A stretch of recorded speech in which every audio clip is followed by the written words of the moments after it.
The second edition of the conversation on financing of urbanization and urban development in India.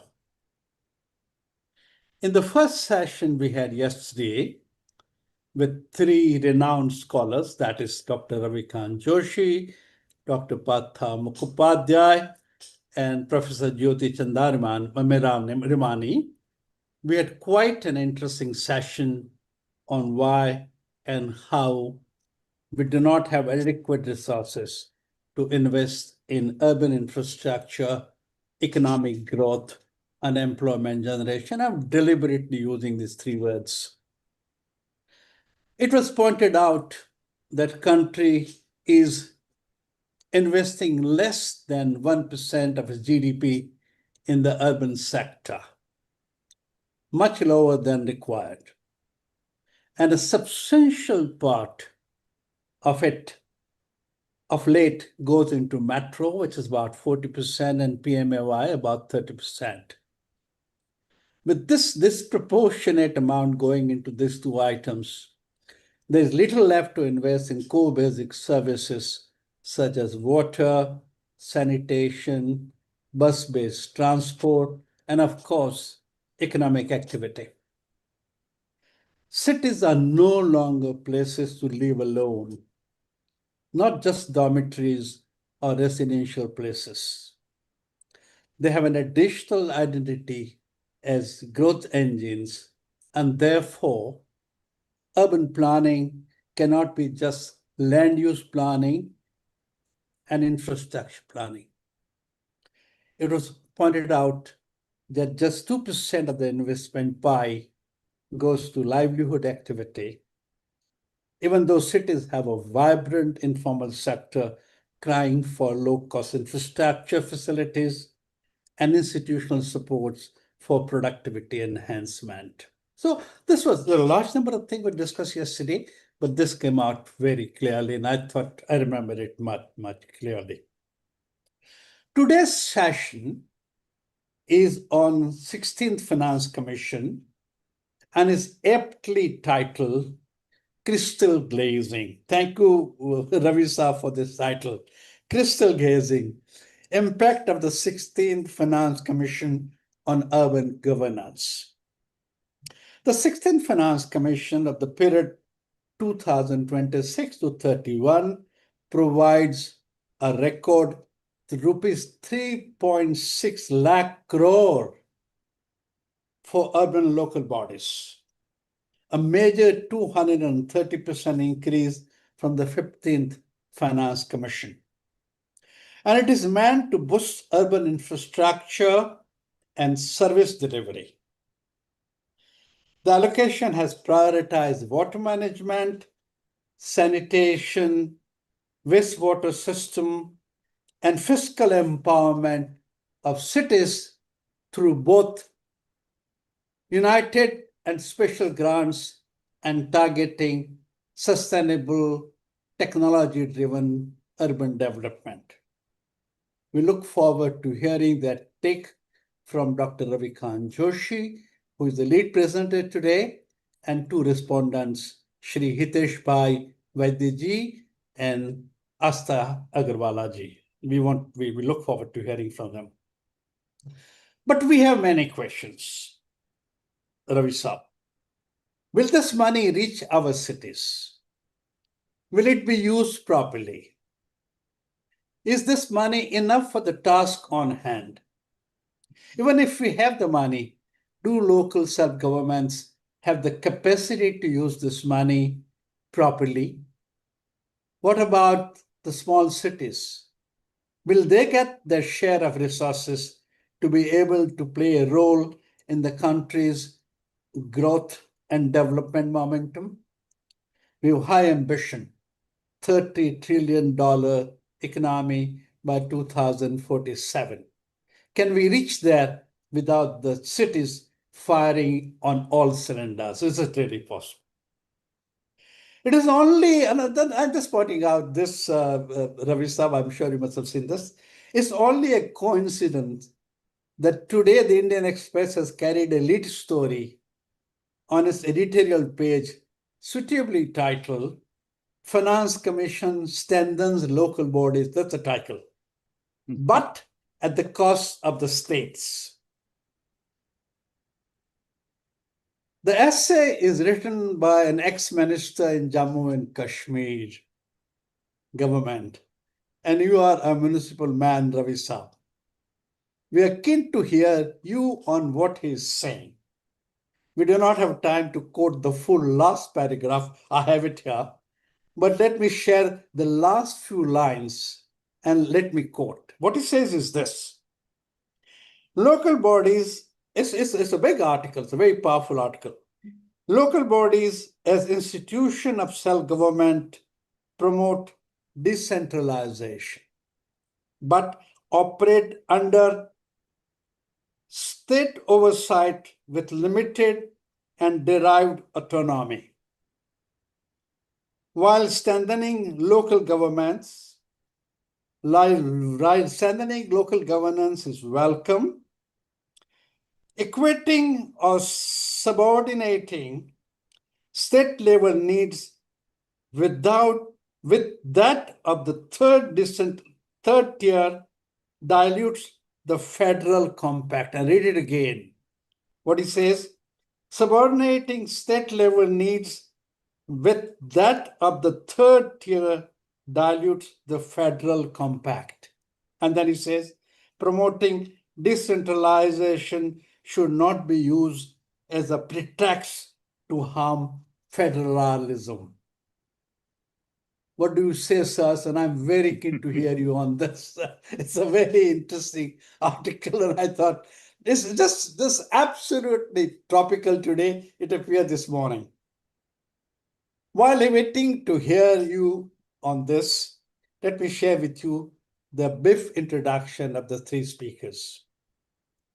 Dr. Ravikant Joshi is a renowned urban finance and management specialist with over 40 years of experience in India and internationally.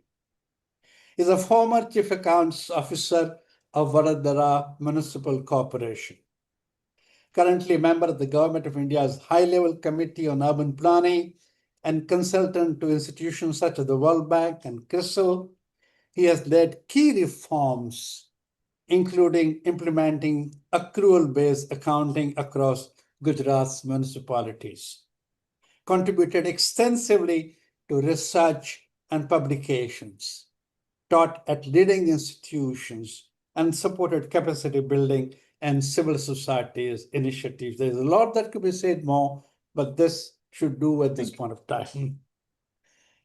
The first respondent, Shri Hitesh Vaidya, Hitesh ji is duping me all the time. He is complete me. He never comes to my webinars, and I think I've been talking to him all the time.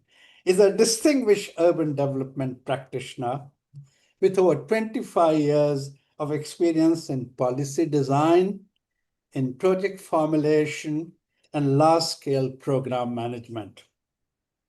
He has worked extensively with global development institutions, including the United Nations, the World Bank, and USAID.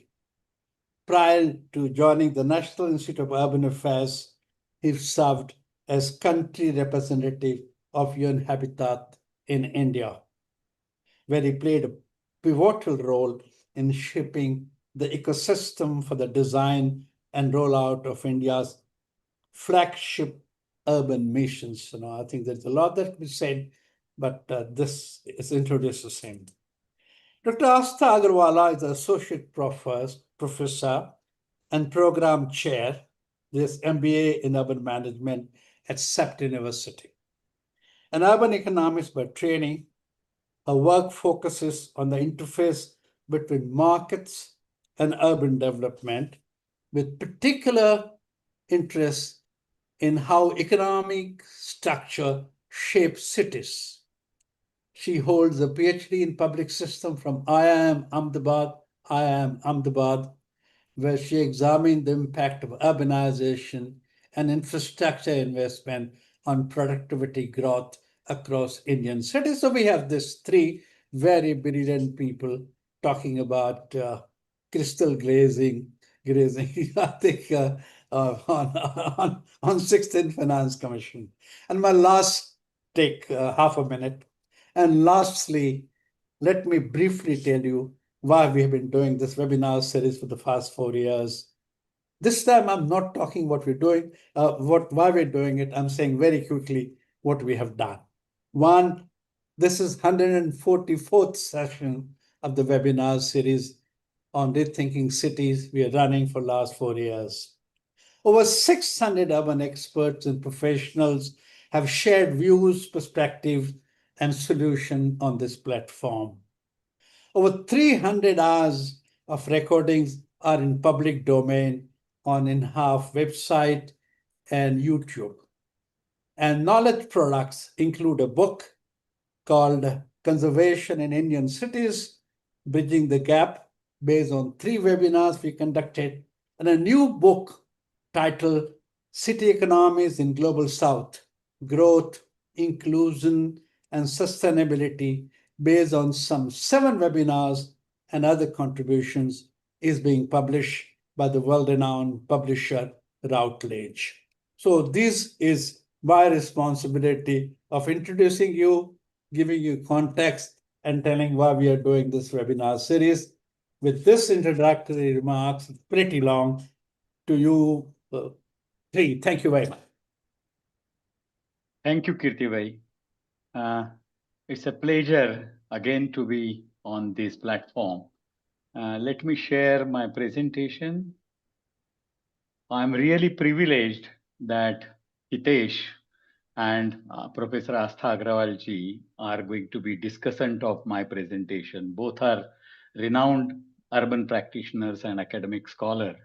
And of course, Astha ji, I will be interacting first time, but Hitesh and we have a very long-standing 20 years, 25 years relationship. So I'm really privileged and honored. Is presentation visible? Yes. Yes. Okay. Possibly, I think you could maximize it. I think, I don't know. Yeah, I have maximized. Okay. Yes. Now, yes. Now, yes. And, yes. And yes. it's moving also. Yes. Okay, great. Well, I personally have very high regard with whatever role in Indian urban finance system central finance commissions have played, because all right from 10th Central Finance Commission, which of course didn't get much time to dwell upon it at that time, 74th Constitutional Amendment came into force and they had less time. But 11th Finance Commission onward, there has been consistency, and they have many times gone beyond their constitutional mandate also, particularly 13th Central Finance Commission, and have taken path-breaking initiatives. So 16th Finance Commission is also in tradition of that, has come out many of first of its kind reforms or recommendations, and also has continued the reforms introduced or the systems introduced by the earlier Finance Commission. At the same time, nobody can be perfect. Certain aspect, even if you don't wish, they get missed out, and they can have the impact. So we will look into that. And because 16th Central Finance Commission or Central Finance Commission recommendation create lot of gravitation, lot of impact, so it becomes important to contemplate and discuss whatever new ideas they are bringing forward and whatever impact would be of their recommendation. So this presentation is about that. Again, let me say that, let me put in place that I really liked, and for last 25 years, every Central Finance Commission has brought forward certain new aspects and certain new recommendations and reforms. What are the first of its kind recommendation of 16th Central Finance Commission, to my mind? And they need to be appreciated, they need to be discussed. The very first is linking state transfer to the allocation of the FCs. What Central Finance Commission study has found out, 16th Central Finance Commission study, is that states are giving differential level funds to the urban local bodies. Of course, it's not a right place to mandate states that certain amount should be provided. But at the same time, a minimum can be recommended. And that is what 16th Central Finance Commission has taken a view. In fact, if we look at the report, this kind of a comment or suggestion had come from the central government itself.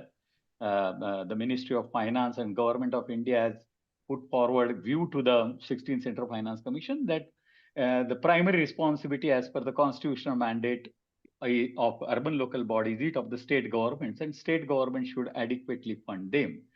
So what 16th Central Finance Commission has proposed is it has mandated state transfer to urban local government at least at the rate of 20% of the FC grants. Means whatever grants 16th Central Finance Commission is giving, at least 20% of that should state be providing to the local bodies. And they have created one state performance component grant, a component they have created in which they have provided 29,000 crore as a performance grant. It means this, if state comply this condition, they will be able to claim this performance grant. The states which won't be able to do that, money will go to the states which have been complying that.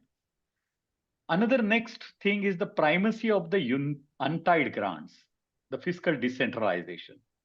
See, devolutions by the Central Finance Commission or the State Finance Commission are the epitome or the what we can say are the foundation for the fiscal decentralization. Most of the Central Finance Commission reports have given larger untied grants with certain few conditions, but untied grants means which are not linked to the conditionalities, and municipal bodies will be free to use as per their local needs. That portion sometimes varied from 40% to 60% to 70% also in earlier, correct?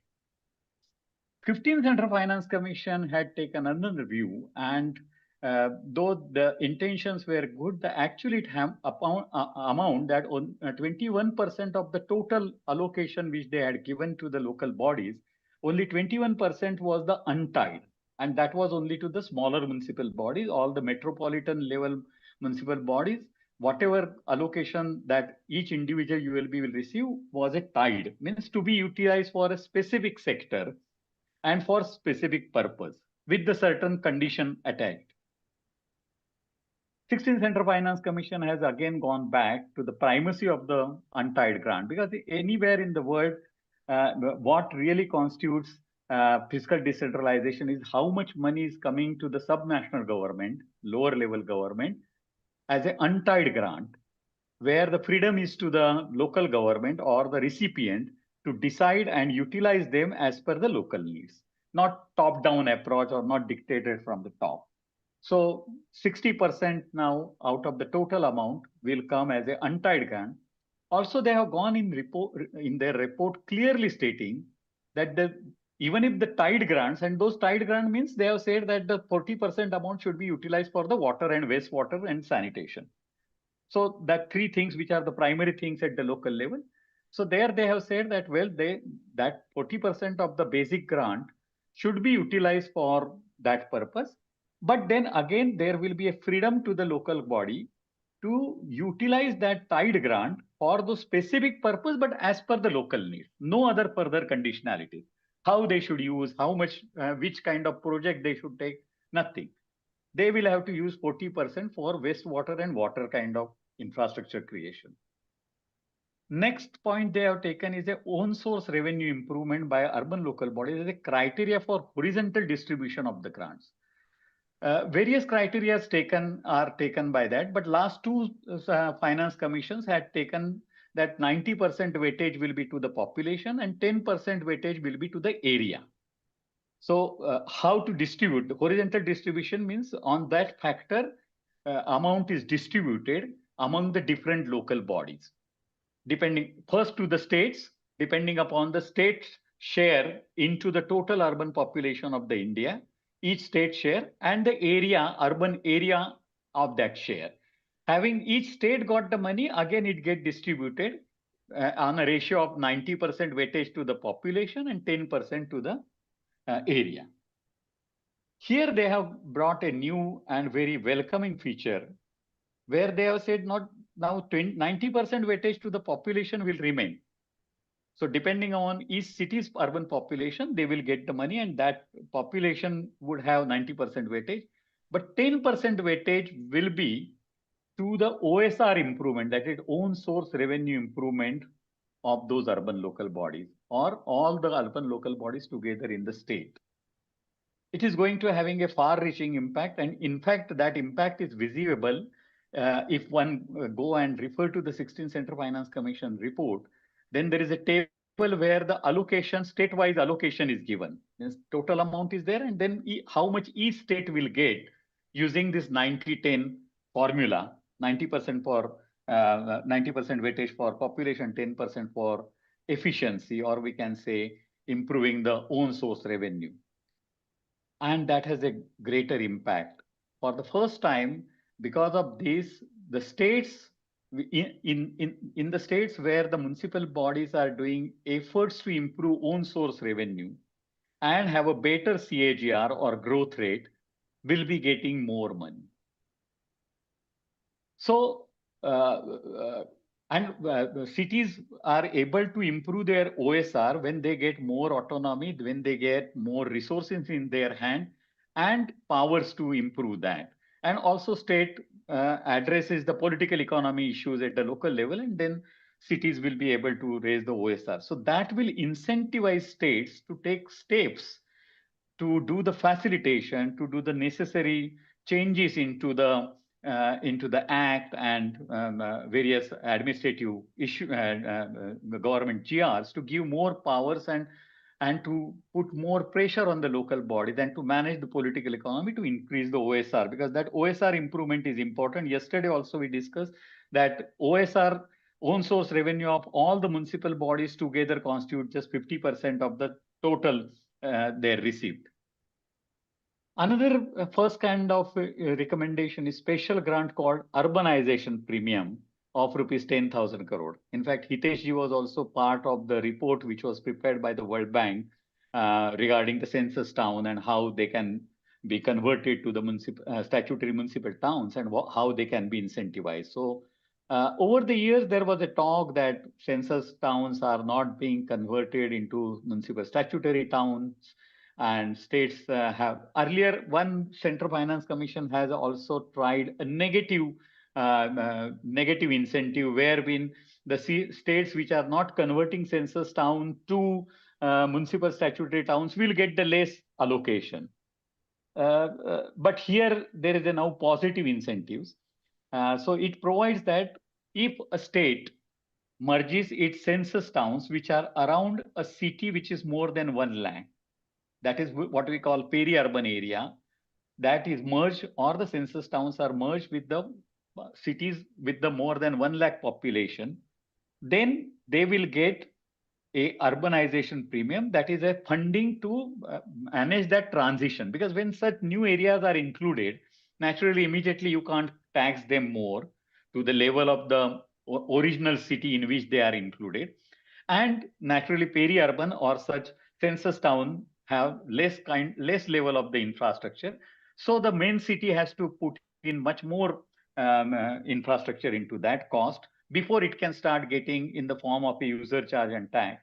And also that transition requires additional capacity building, and also to help entire that thing, 10,000 crore rupees has been provided, and that will be given. And also it has asked states to prepare a scientific, transparent, consistent, a conversion policy, how those rural areas will be converted on the basis of certain principles, certain yardstick norms to the urban areas or municipal statutory areas. So that's a very landmark thing. I was also part of that report, but Hitesh has played more pivotal role than me in that report, shaping that. Special infrastructure grant of rupees 56,000 crore. This is over and above the original amount which is given, wherein this for wastewater treatment in 22 cities, which are between 1 lakh to 1 million to 4 million. If the city is more than 20 lakh, then 5,000 crore rupees project can be, and 60% of that will come as a grant. A city can take up to 5,000 crore big project, and the cities, so within this group, there is a part which are less than 20 lakhs or 2 million, can put a 3,500 crore rupees project, and 60% will come grant from this 56,000 crore. Because in last 10 years, under the Smart City Mission, Amrut, Swachh Bharat Mission, lot of this infrastructure has got created, which needs to be sustained. Means Suez lines have been laid and all that, but what really is the end point, that is the treatment should happen of that to achieve the final result. So again, this is a very laudable suggestion, specialized grant for this purpose. So see, this is a tied grant, but again, it is saying that for that city. And this tied grant is over and above the untied grant which is given. Then what it has done is improving predictability, accountability, and transparency regarding transfer by states to the ULGs. See, at the moment, yesterday, as I discussed, there is an entire vacuum of urban data. As I said yesterday, only consistent data you get is state level, government of India level budgetary allocation, and how much actually fund was allocated and how much was actually released, and also data about the centrally sponsored schemes like Smart City Mission, Amrit. You get a lot of data, complete data you get how that scheme is progressing. Come to the state level, how much exact money is going to the urban local bodies. In fact, this was an earlier also suggestion by the 13th Central Finance Commission to have an appendix to the state budget wherein all this data would be provided, saying from, because local bodies sometimes receive data, this grants from the main department, like whatever urban development department or local self-government department at state level. But their money comes also from other departments, and also state government spends on a parastatals and on other urban projects directly or indirectly. All that should be at one place available to bridge this data gap.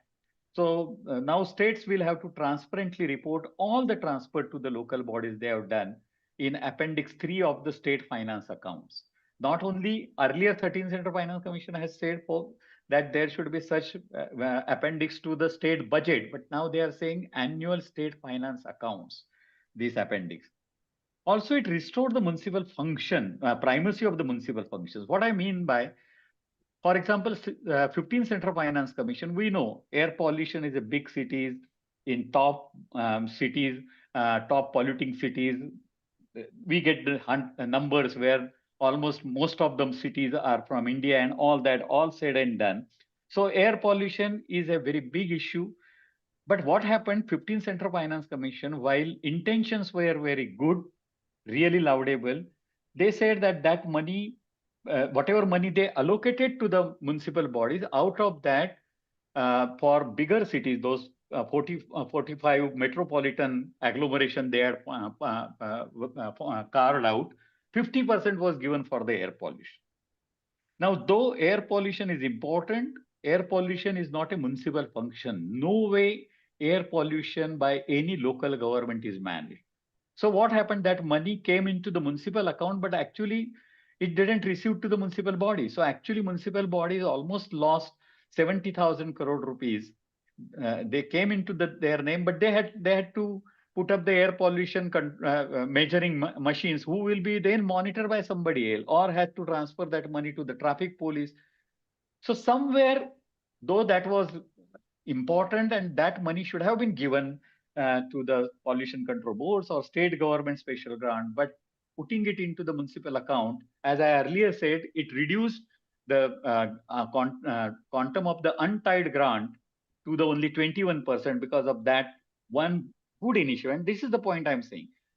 You don't intend to do anything wrong to the local bodies, but sometimes a very well-intended reform can misfire or can cause a different kind of a impact. And that is what we are looking. Now, what 16th Central Finance Commission has done, it has removed whatever money was given for the air pollution. And as you can see, it has provided all the money to the municipal bodies, largely for untied portion, tied portion to be utilized for water and wastewater and sanitation with a freedom to use it as per local needs. And then third, additional 26,000 crore, 56,000 crore, specifically for 22 cities, which are selected with the name, individual names, and then they will get this money specifically, which are of a large size. Beside this, first of its kind, salient features which we find in earlier Central Finance Commission reports, they have continued.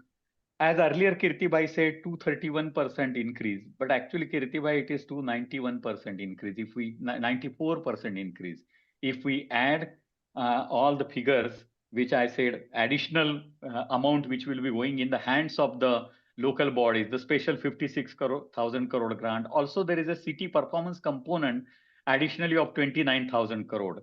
And state performance component 29,000 crore. Also, that money ultimately will go to the ULB. State will get it by doing its own part, but that money is for local bodies, which state will get and will pass on to the local bodies.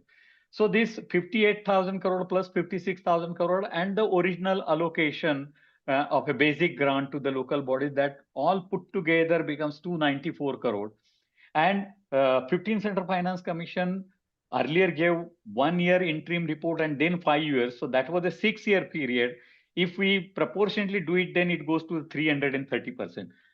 The important is not a percentage, because earlier 13 Central Finance Commission had given 462% growth. As I said, that was a landmark. But you can see this line showing that it was coming down, and particularly in the case of 15 Central Finance Commission, total increase was just 139%. And within that also, as I said, large chunk went for the sizable change, not very large, but sizable chunk went for the air pollution, which was not a local body function or the core municipal function, we can say. So it's a 294% increase, and that is on a, you can say, a larger foundation. See, if base is lower, then the percentage may look high, but on a higher base, when you provide higher percentage, so yes, a large increase, and that will definitely help municipal bodies, because they will get more funds in their hands. Not only they will get more funds in hand, those will be untied, and even tied funds will have them freedom to use as per their local needs. Second salient feature is adopting realistic share of the urban population for allocation. Every Central Finance Commission has slowly and gradually tried to bring allocation to the urban, to the realistic level of the urbanization. Of course, initially we had more on a rural side, but slowly and gradually they were inching towards, means for the first time 2013, SFC utilized 2011 data. Earlier, Central Finance Commission had utilized 1971 data of urban population. So making it realistic to the actual urbanization level, and 16 Central Finance Commission has now taken 40%, which is a projected yesterday, as I said, it's a census of India's projection. Of course, in 2 years' time, we'll know exact urbanization but 2019 census report has projected it will be 40% by 2031, and taking that figure, 16 Central Finance Commission has allocated 40%, and if we add all other additional special grant, then actually it has given out of the total kitty to the local government 45% to the urban local bodies, which will also be more in tune with higher level of the urbanization, which is pointed out by the other reports. So it has tried to balance that. So actually, it is now realistic to the whatever is the urbanization level, official urbanization level. Informally, urbanization estimates are much more, but nonetheless, this is a big achievement. And the graph also showing you how that graph is going up. Beside these two, it has, as I said earlier, city performance grant component it has introduced, wherein it has said that urban local government will qualify if they achieve 5% growth in their own source revenue year on year. So a city has to achieve, yesterday we were discussing, there is an issue with the own source revenue there. So there is a here specific incentivization for that. Of course, I will be talking later on 15 Central Finance Commission efforts to link property tax increase to the SGDP growth rate, correct? 16 Central Finance Commission has dropped that condition of property tax growth rate should be equal to the state GDP growth rate for ULBs to qualify for the grant. There are reasons behind that, but that I will come on the next slide.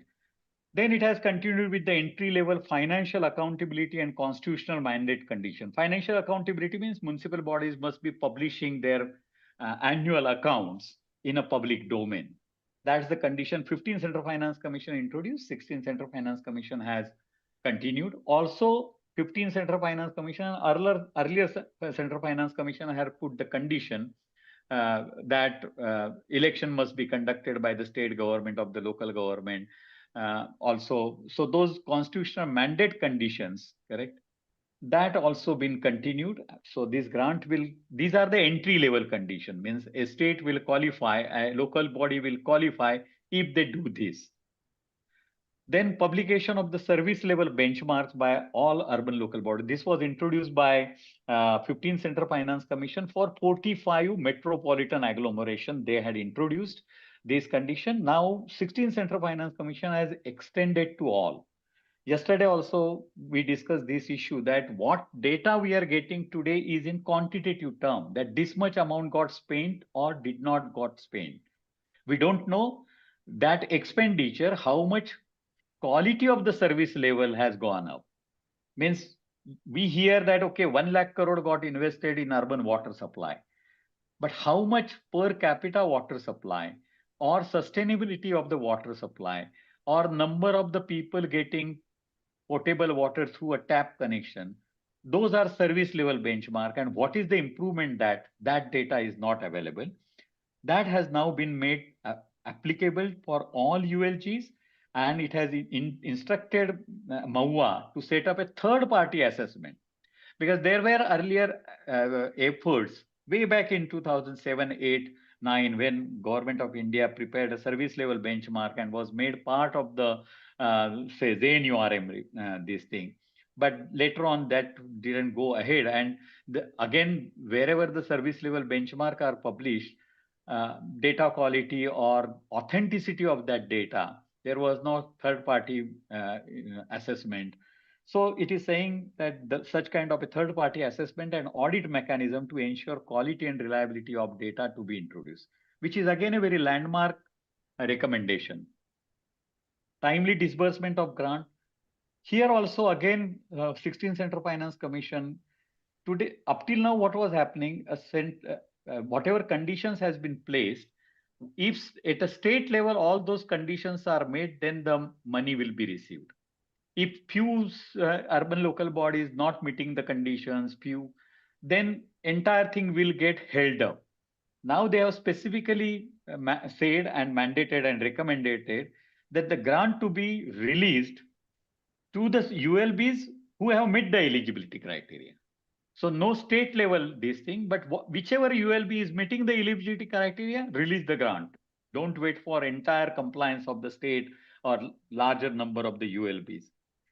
And then it has asking again urban data issue, which we discussed, and yesterday I made that there is no national or state level agencies, independent agency putting credible, transparent, consistent data about urban finance and municipal finance or urban service improvement. So there, here again, 16 Central Finance Commission is recommending extending the urban data platforms capabilities by the state government to support ULBs in preparing accounts and other financial reports.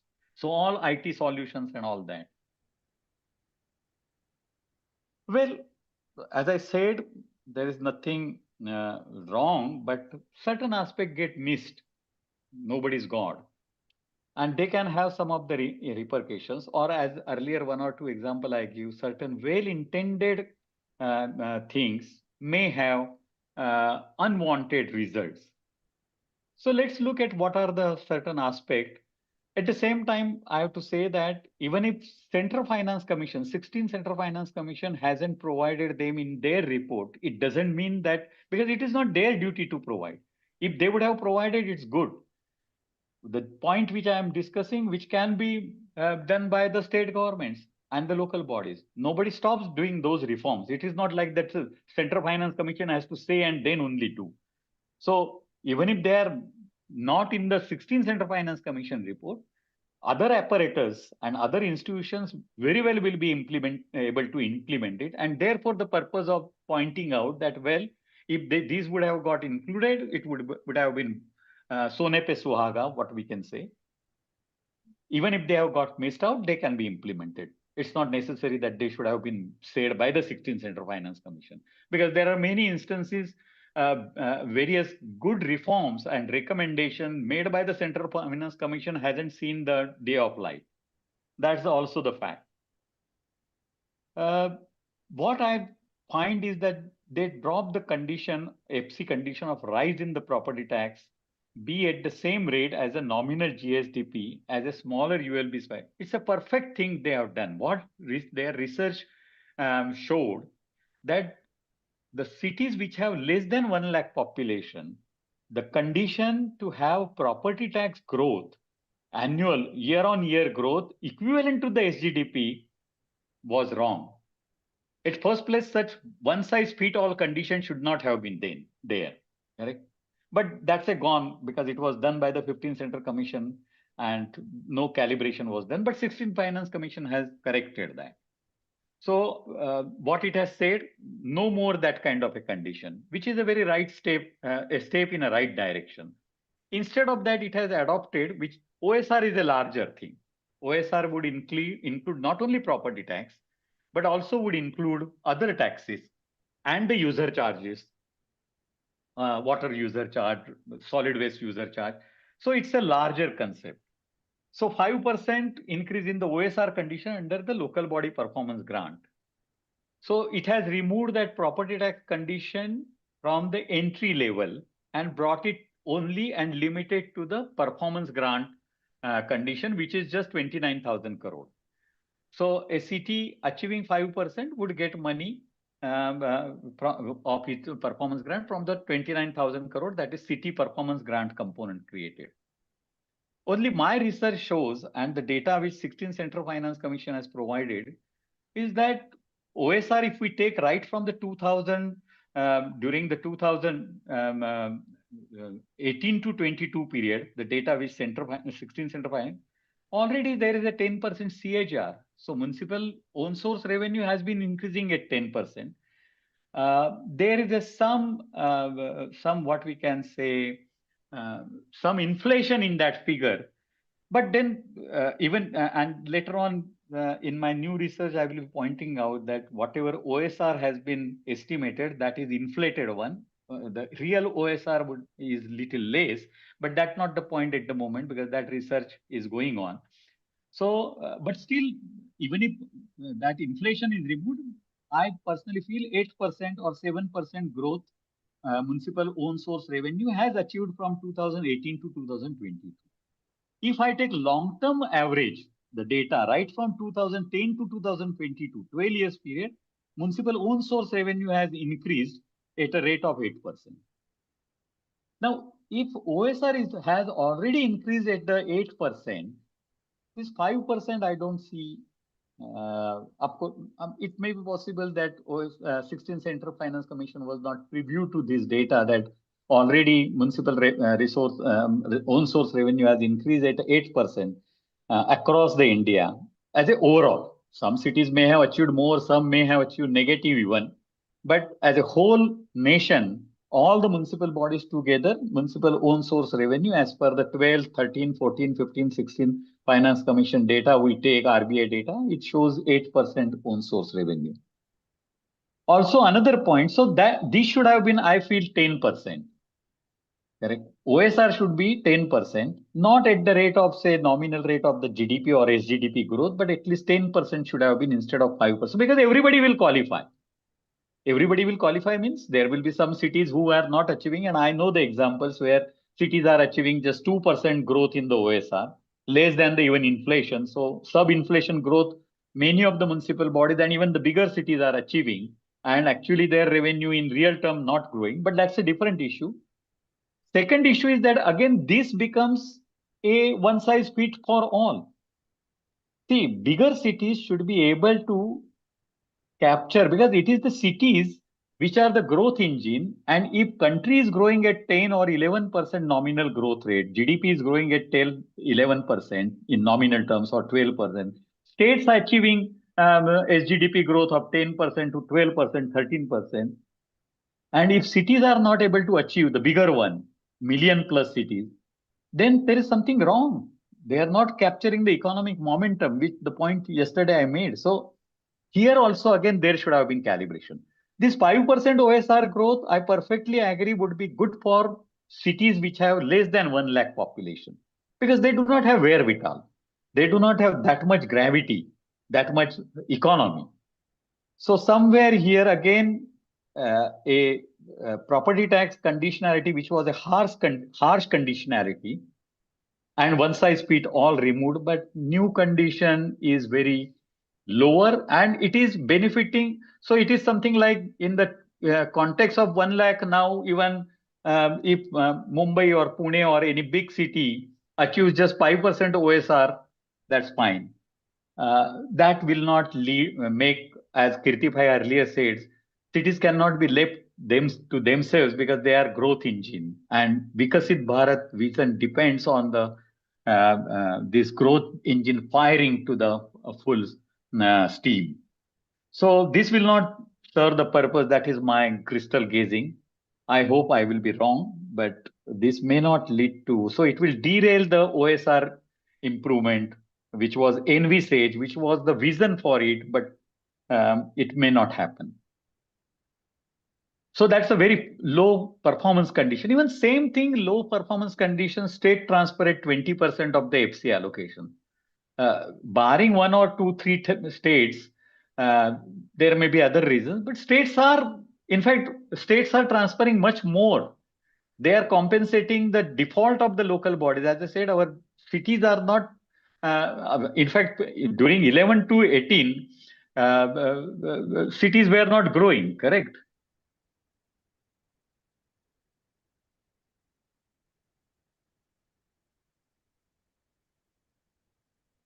Growth given to the state transfer. And also I said this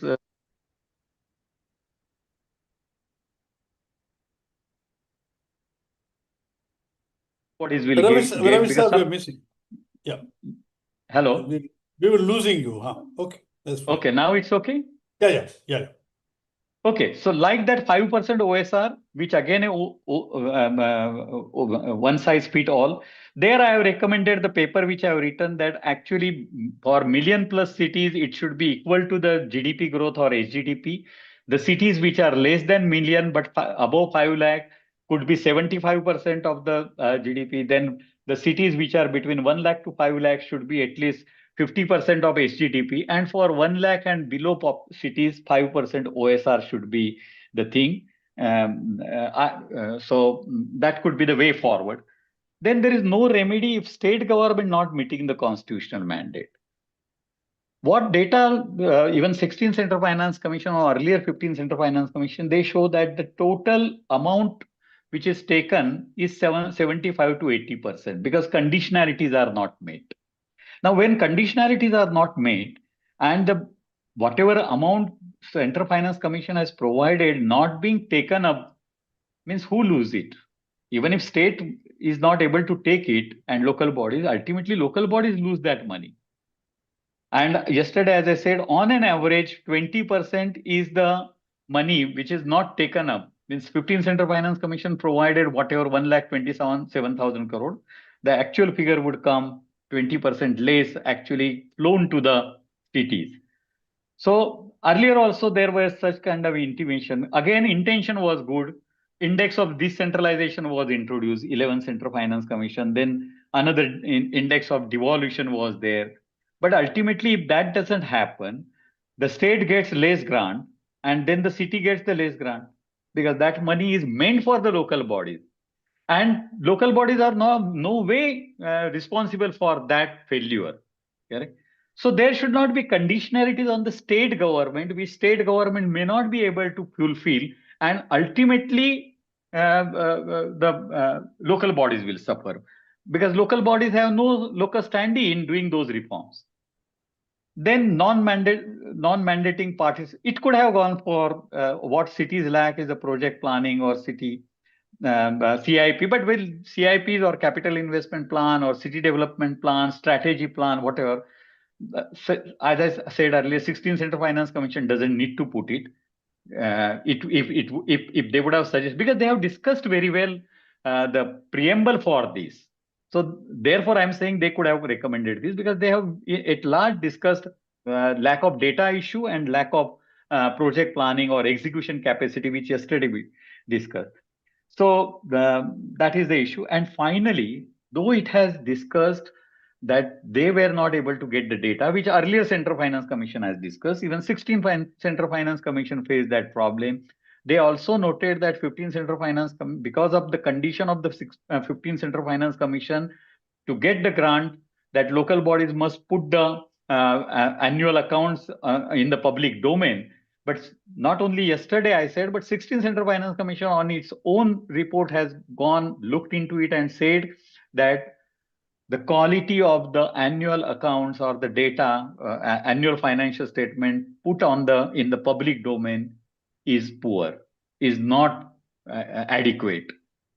So though this whole thing 15th Central Finance Commission introduced was for the transparency, and that transparency has not been achieved, because as I yesterday said, there is no due diligence of it, no independent verification or that kind of a rigorous quality monitoring by the audit agencies. There, 16th Central Finance Commission could have pushed more for transparency. I will stop here. Again, let me say, whatever missed out points are there, they will be always there, and they are not very constitutional. Correct? They are not going to create a great harm. Rather, whatever first of its kind recommendation which 16th Central Finance Commission has done, and whatever reforms it has continued, will definitely will help municipal bodies and in urban local government system to strengthen, because it has given more strength on the fiscal decentralization. Correct? So it will pave a new way forward. Now, only issue which Kirti Bhai has earlier raised, will that money reach to them? Will it actually transform the thing? That is not in the hands of the 16th Central Finance Commission. It will be in the hands of the different apparatus and the institution and the entire governance systems and all the parties involved. I will stop here. Thank you. Thank you for giving this opportunity. Thank you, Ravi Saab. Can you hear me? Yes, yes. Do you hear me? Hello? Yeah. Hello, do you hear me? Yes, we can hear you. Yeah, okay. We are able to hear. No, thank you. We are not able to much. see you. Yeah, you are not facing the camera. Okay. You are lovely facing. No, nothing. I'm now my camera. My beard is getting longer. Ravi Saab, I think, thank you very much. I think, what I was thinking all along was this, that the clarity with which you put things together, I don't think anyone can bring it to make it. It's not easy subject. It's a difficult subject, and you put it so beautifully. It looks like a kind of classroom, a school classroom. You, the kind of school teacher, and we this came out beautifully. Thank you. It's very comprehensive. It's very good. It looks after just about everything, and it does enormous justice to the whole thing. I don't think I need to say anything else. And I would then move over to Hitesh Bhai to pick up from here kind of questions that you have. And of course, whatever supplement you want to do. You have 15 minutes, but you take your time as well. Thank you very much. Thank you, Kirti Bhai, and thank you, Ravi Bhai, for such a great presentation, and all my panelists, Astha and all. Really happy to be here. First of all, I take this opportunity to say that. But I think such an insightful presentation, and Kirti Bhai already told that you were like a teachers telling the students. So I'm really learned quite a bit. I don't have much to say, but what Ravi bhai, you have done excellent job of crystal grazing, and you did definitely demonstrate uh, all the ingredients which will be available to the cities. But all these ingredients put together, and what Kirti bhai said, will come out with a good dish. I don't know. I'm not sure of whether we ingredient only because if ingredients could make a good dish, then it would have been a very easy thing to do. So how all these ingredients come together, I think the time will tell, as you have already told. Thing, but I'll just reflect what you said in five broad thing, and my five broad areas which I'll reflect on is direction, scale, capacity, governance, and outcomes. So these are five areas where I will talk about. Uh, Definitely, you had talked about all the direction issues, and I definitely agree with you that direction is right. The Commission has strengthened the basics, performance-linked funding, focus on own revenues, recognition of urbanization. I think all them sounds very good. It's like we are bringing the right ingredients to the kitchen. That's sure. But uh, my only concern, and I will just put it, flag it here, while we are moving from the what you said is more toward the financing discipline from the financing deficits, uh, are we empowering our cities or merely scaling centrally designed compliance? I'm not sure about that. So that's my point number one. I do agree that it gives us strong signals, and it does talk about cities as a central of economic growth story. But bigger mind is, are we just cities are just being told to do something where the all everything the rules of the game has been decided at the thing, and somebody has put up a question also, which is what is the role between the center and state SFCs? I think that need to do so. Either CFCs become a part of SFC. So I think the whole timelines and others should be also be looked at. But I'll not get into that. I think you will respond to that later. The second point, which I talked about, scale, is definitely funding has increased. We have more money, but we also have a structural gaps.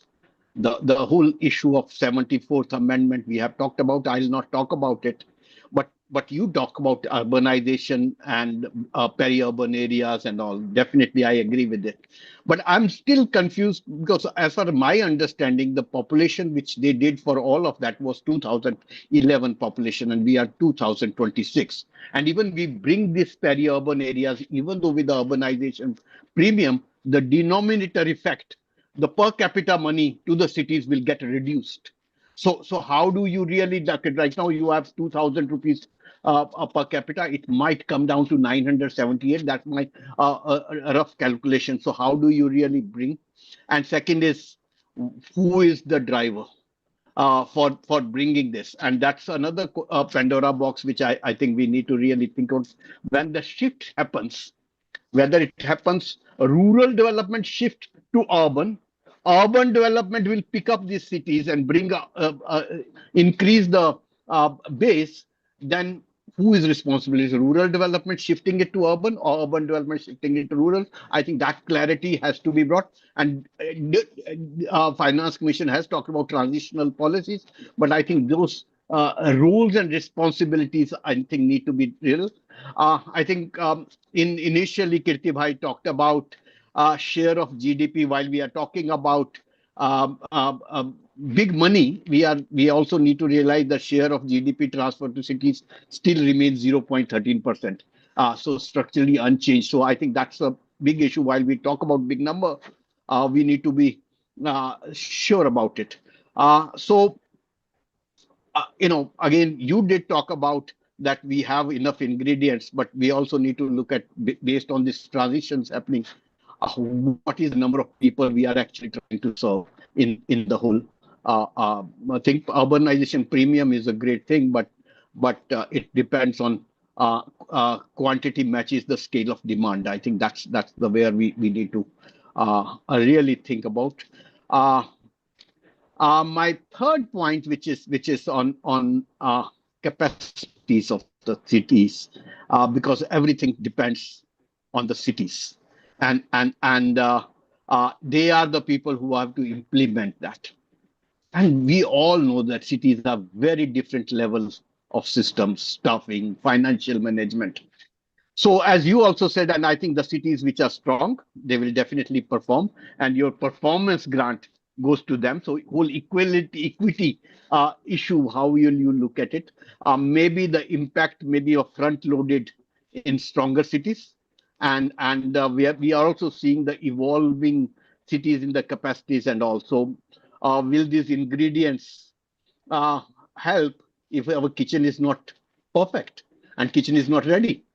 If the kitchen is not ready, whatever best ingredients you bring on the table, I know if I don't have a right equipments to cook your ingredients, I may not be able to make it. So I think the opportunity is right, but we need to build a capacity along it. And you cannot just say that opportunity unless you create that system to really bring the right kitchen, right skills. Because we are talking about water, sanitation, so we have been talking about it n number of time. You can change the numbers, but the question is, end of the day, it is delivering results, and are we ready with delivering results, or we wait what happens to 15th finance commission? I was just looking at some reports, if I could get, and I think you may be much more enamored, what money was allocated to 15th finance commission, was that utilized, how much percentage was utilized? I couldn't find that thing. That so what is that learning we learned? How much of percentage was totally utilized? I didn't get anything while I was working on it today morning. So maybe I think I'll leave it to you. Maybe you want better. Third is on the governance. Fourth is on the governance aspects. I think we all talk about, and you said cities are expected to perform better. But you and I think Kirti Bhai also said, definitely a lot of things are cities are expected to perform, but it's not only the center; it's also the state has to incentivize cities.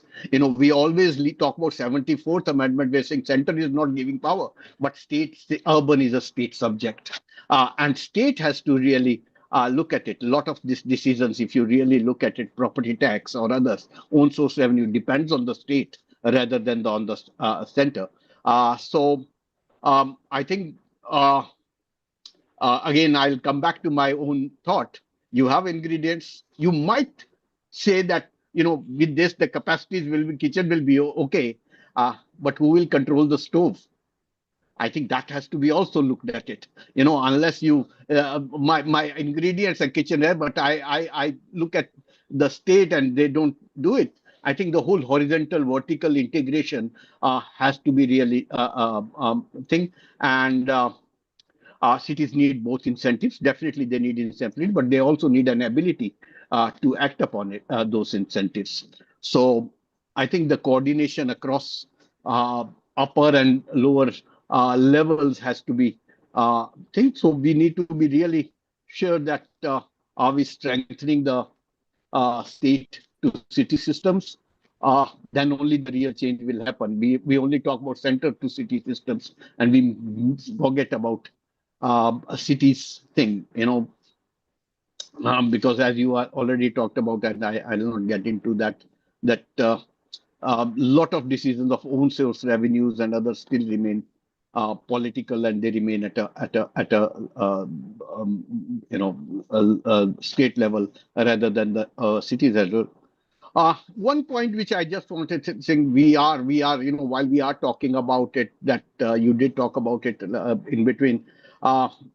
We are trust, here in this sense, we trust cities to spend money.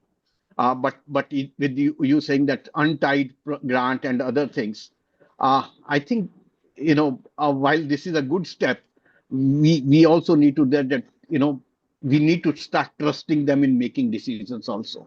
I think that has, it's not only one trusting to spend, but also trusting to make decisions. And lastly, which I'll finally stop, and I think Kirti Bhai will get angry if I take more time. Will this all translate to a better cities? Will I'm and at the end of the day, it is the final dish. You might give me a good recipe, you might give me a good ingredient, you might serve it better, you might do it a good plating also for me. But it's like when I eat, it should taste good. And end of the day, that's where we need to really look at it. And outcomes depends on how do we bring all of this together. uh, these cannot be just an isolated reforms. We always do water mein paisa kharch kar diya, isme kharch kar diya. City is a very complex system. How this complex system works is where the recipe works together. How does it bring together? Financing definitely is a necessary step. But I, I think while we talk about financing, we always talk about governance systems. And I particularly think that if we want our cities to be a financial entities, the way we are thinking, bankable projects, I think we need to start looking at cities as a corporate entities. Then we need to start thinking of their governance models also. What type of governance is the right governance model at this time? Or we are just pumping money and without knowing how it will get spent, and cities absorption capacities and other things has to be looked at it. And I particularly think that while you give money, the absorption capacity is very weak. So how do you really bring that thing? So I'll just uh, feel that while commission, I agree with you, is the right direction.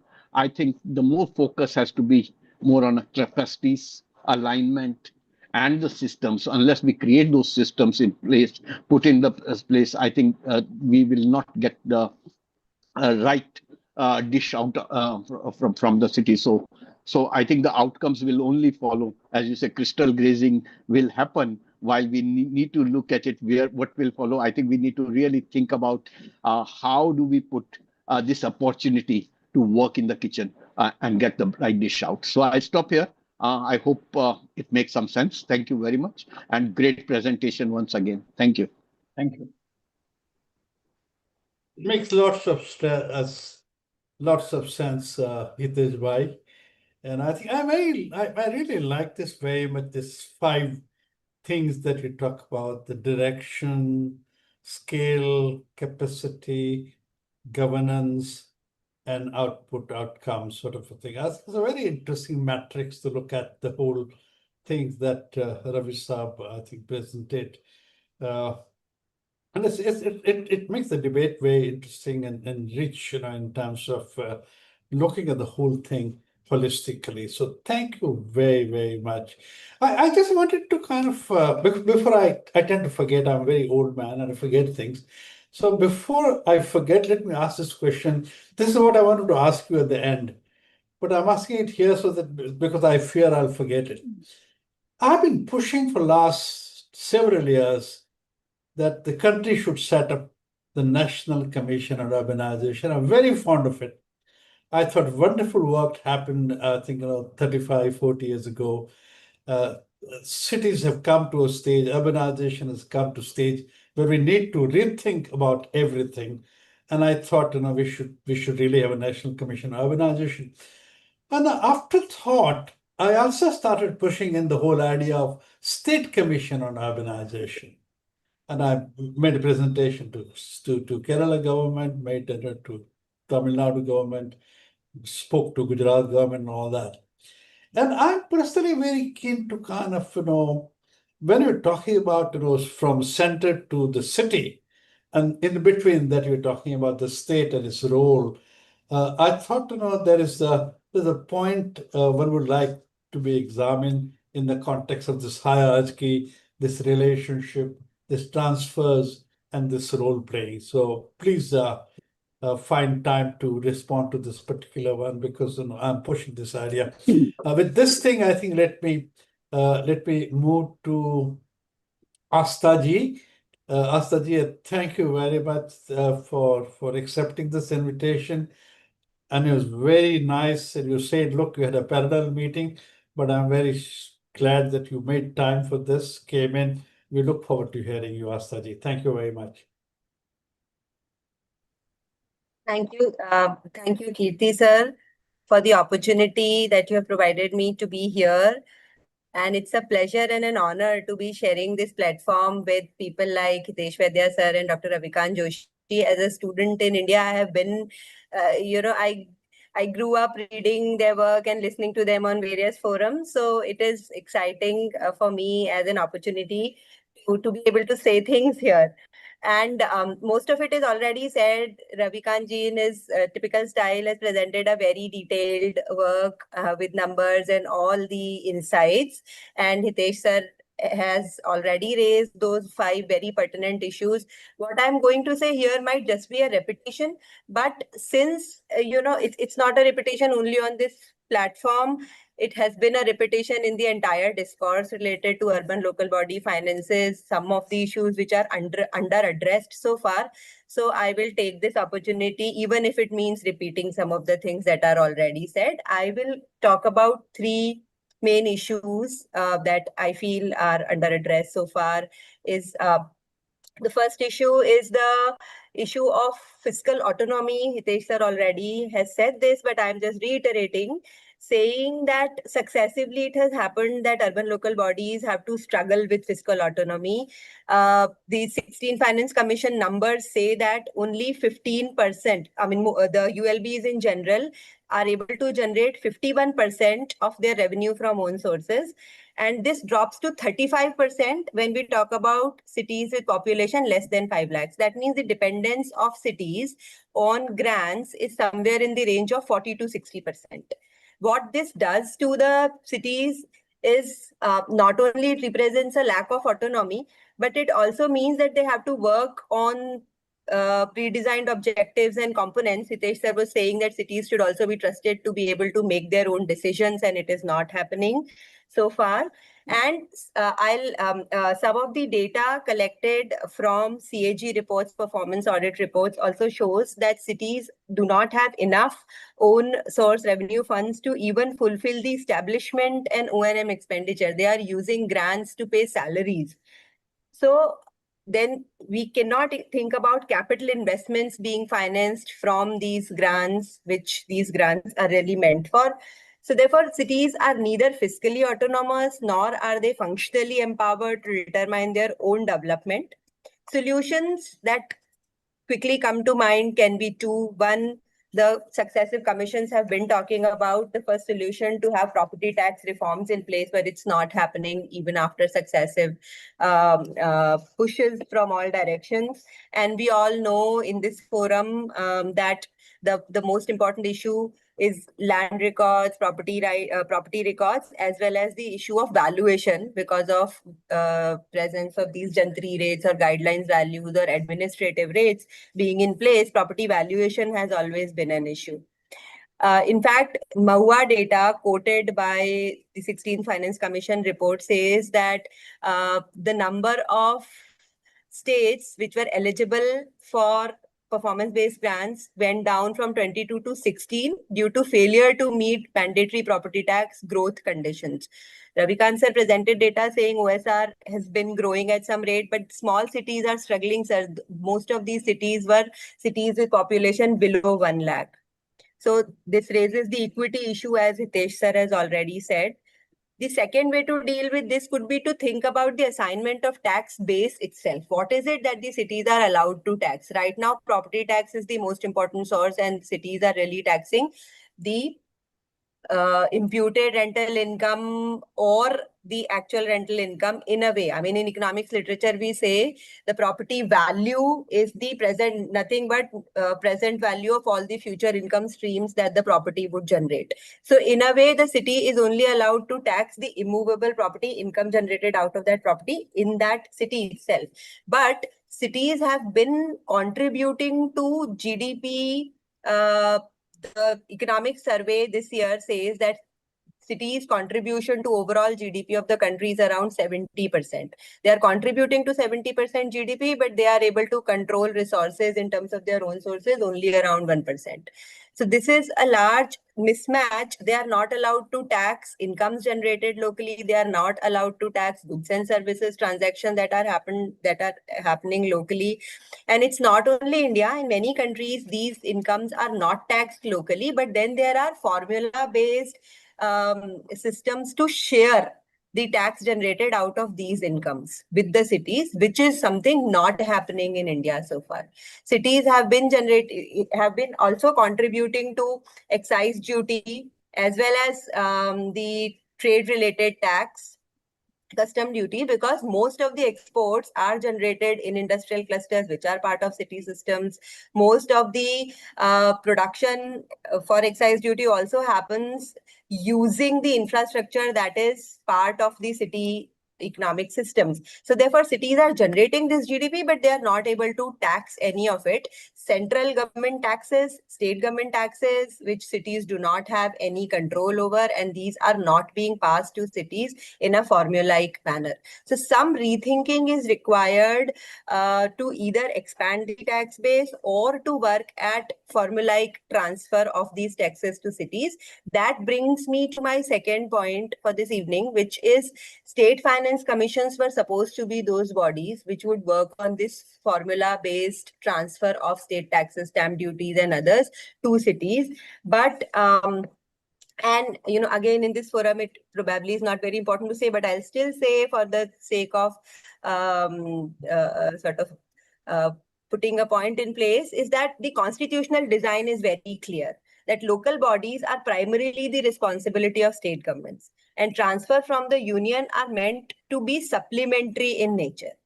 So therefore, state finance commissions are supposed to be those key institutional mechanisms. Successive Central Finance Commission reports have highlighted all the issues with state finance commission. There are delays in their constitution, there's lack of uniformity in their method, approach, and coverage, and there are issues with weak data and analytical foundation. Therefore, most of the Central Finance Commissions have said that they find these SFC reports have limited usability.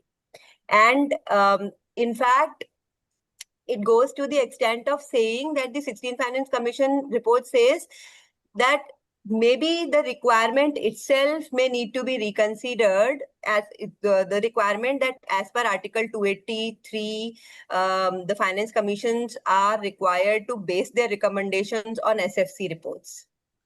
But 16th Finance Commission has put it on record saying probably we need to reconsider and this should be done away with through a constitutional amendment.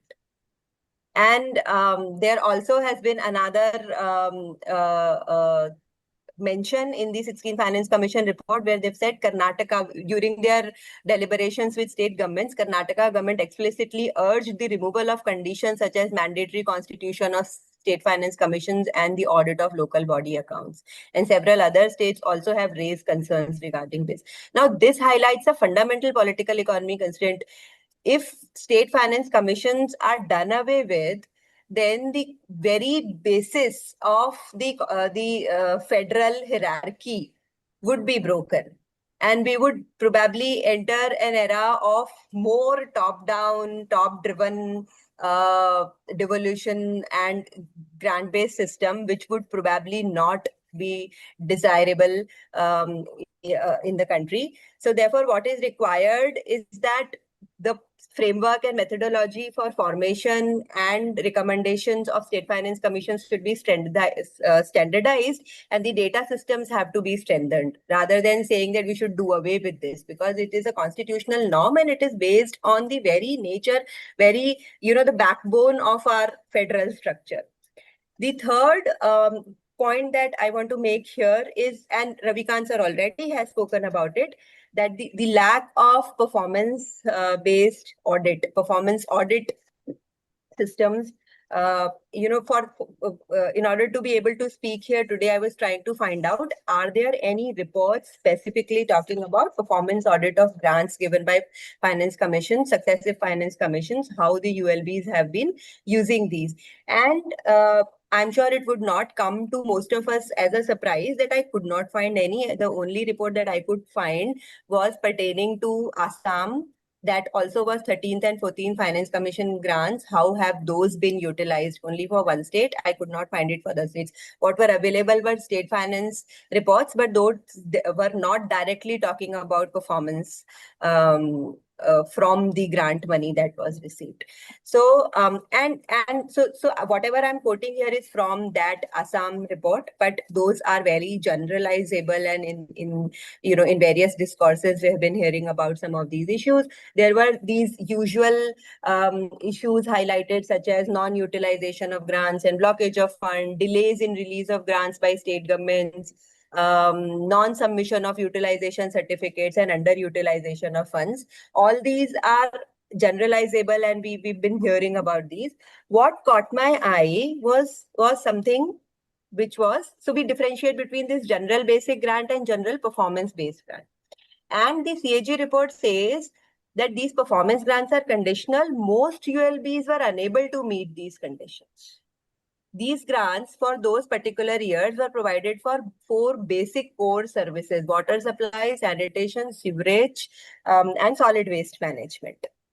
And whereas the report says most of the cities use these funds for road construction and repairs and maintenance of departmental vehicles, and not that they did not need these funds. The report itself says that only 5 out of 23 ULBs were providing water supply services adequately. Only 2 were providing sewerage services. Solid waste record was a little better, but the drainage record also was extremely limited. So they were not providing these services, and these grants were provided, but they did not use the grants for the stated purpose. They used those grants for road maintenance and other projects. And it is very well mentioned in the CAG report. It is there out in the public domain. So now this raises issues. Who's determining these priorities, and are the priorities determined by Finance Commission aligned with local priorities? Who's defining basic services, and are these, there is clearly a mismatch somewhere. And the other aspect that the report highlighted was the conditionality to avail performance-based grant was to undertake property tax reforms and increase OSR, own sources revenue. Most of the ULBs could not do that.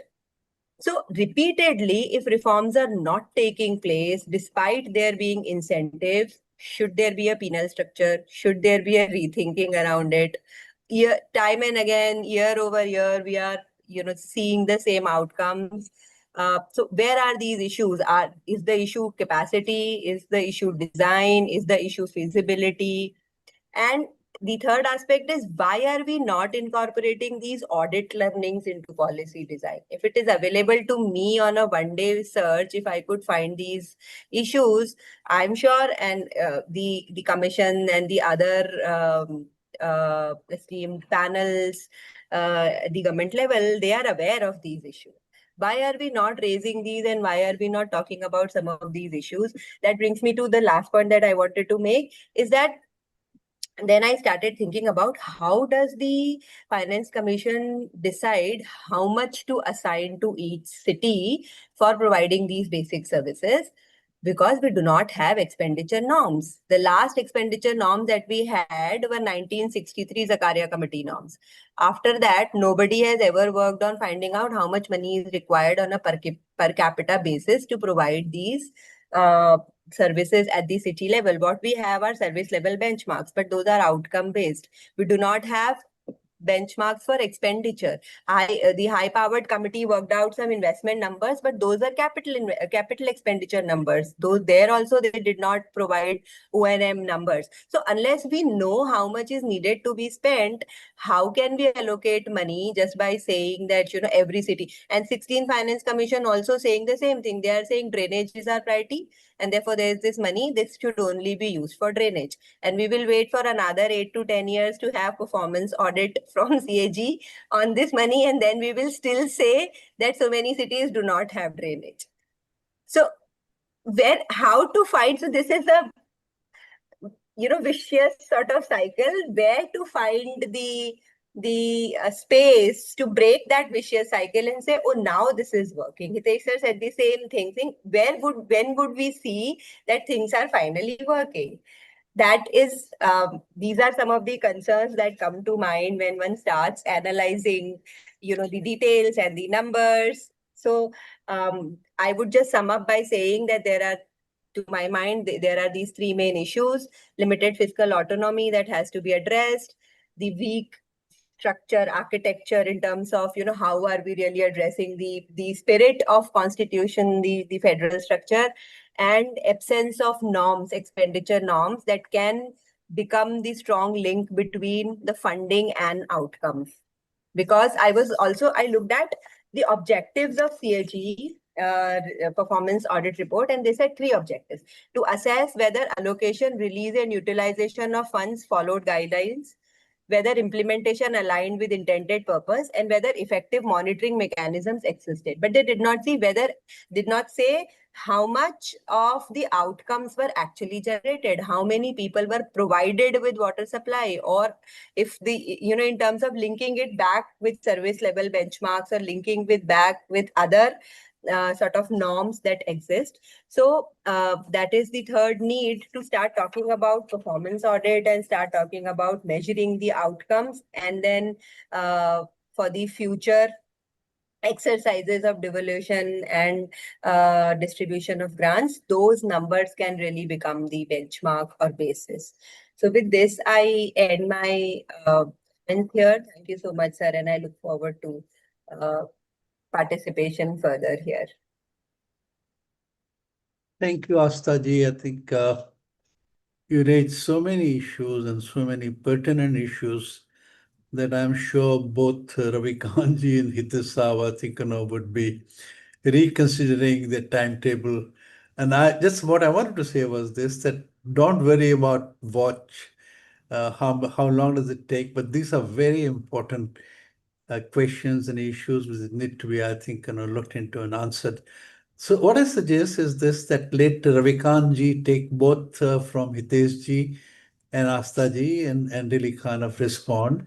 And then, of course, we have Hitesh ji and Astha ji back, in terms of responding to that. But we already, time 7:30 is over. Don't worry about running half an hour more. This is a very rich and very important discussion, and we are not going to have such opportunities again. So please accept, my liberal use of the time. Please go ahead and say your things. Thank you very much. Ravikant sir first. Okay. Thank you, Hitesh ji. Thank you, Astha ji. Nice discussions, and then very pertinent point, as Kirti bhai said. Kirti bhai, all these issues cannot be covered, even if you will have to go for a additional webinar, which you will certainly design. But let me answer 2-3 very important questions or issues which has been raised. First, one of the issue Hitesh raised is, beside I agree with what really required is the direction, scale, fall capacity, output, outcome, all those 5 points, correct, he has raised.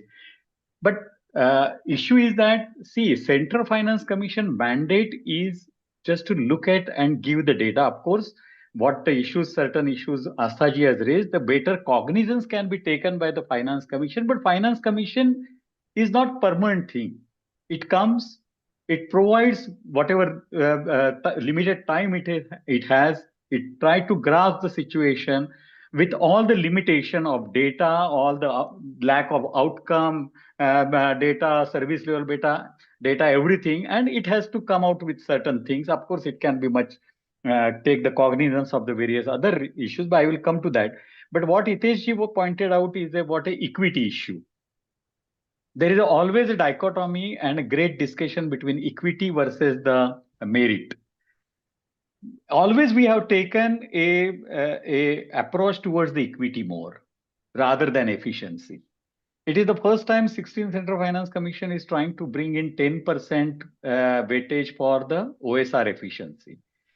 Earlier, I said that their calculation table which they have provided, how much each states will get, you will say 5 states are gaining, where historically these local bodies are strong, better economy of that states, better economy of those cities. I would say that, in fact, those cities are not delivering to their capacity. The point yesterday I made that you are capable of scoring 90% mark, but you are passing at a 40% and you are rewarded. Yes, that anomaly is there. But somewhere a small initiation towards the merit to incentivize others to aspire to improve, I think that small dose is perfect. Though, yes, equity aspect would get little bit dented because of that. But proverbially everywhere, even Smart City Mission or City Challenge Fund, every mission we thought initially of a merit-based structure. Then we ended up with the equity-based structure only and doling out a rationing kind of a thing. There has to be some element which is based with the point you have also raised in other direction, and Asthaji, is the performance. Now, how to incentivize performance unless until you give discount to the merit into your structure? So removing the area, because area is a misnomer. Population is a concrete thing. Area is a concrete thing, but area is a decision where I have seen certain cities which have unnecessary large area compared to their population. And then there are cities which in India which are very compact, means high population, but very compact area. So that also was creating anomaly.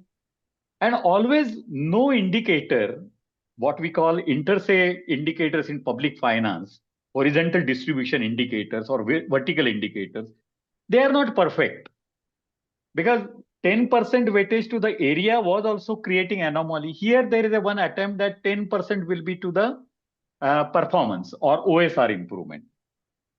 So I feel that let's see how this 10% tweaking towards the merit concept or efficiency concept, what would be the impact.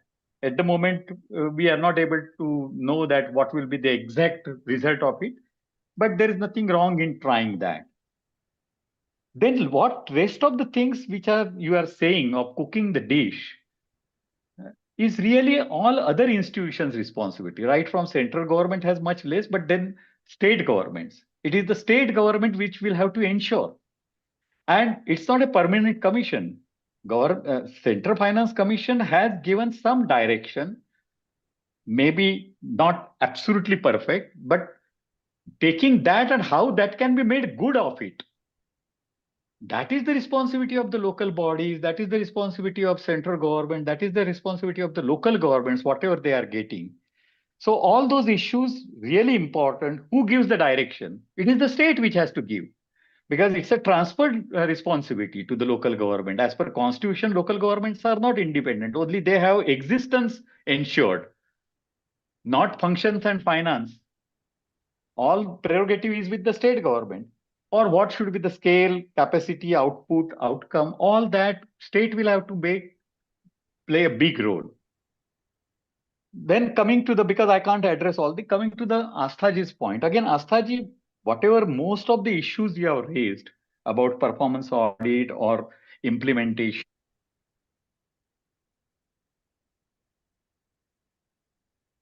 more responsibility. And then you have said how this money is given. See, yes, I agree with you that there should be normative standards, and on basis of normative standards, the entire thing should be worked out. But there are no normative standards worked out.